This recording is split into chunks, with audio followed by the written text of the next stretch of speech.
हजुर कहाँबाट? सरलाही सर्लाहीबाट। हामी पैयादेखि भेटेको होइन? अनि त्यहाँ चिया खाने ठाउँमा भेट्यौँ। कति 3 दिन अगाडि? 3 दिन अगाडि। अनि हजुरले यो के यो कुकर, प्रेसर कुकर अनि ग्यास चुलो बनाउने हैन, अब के भन्छ यहाँ अलिक पायो भने जुत्ता पनि सिलाइदिन्छु हैन। सबै अलिक गाह्रो छ, हजुर गाह्रो छ। कति पटक भयो यहाँ आउनुभएको? 4-5 चोटि। आउने पछि कति दिन बस्नुहुन्छ?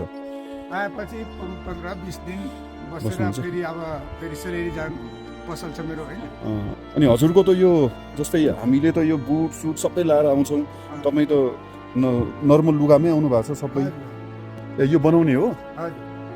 ए यसको हैन हो भाइ यो जस्ट यो सबै बनाउनुहुन्छ? हजुर। अनि एउटा बनाएको कति खर्च लिनुहुन्छ?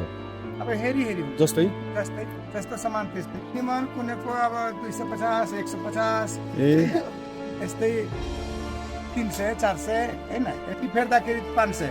ए यहाँ नाम्चीमा तपाईँले चिन्छ होला धेरैले है यहाँ? हजुर चिन्छ।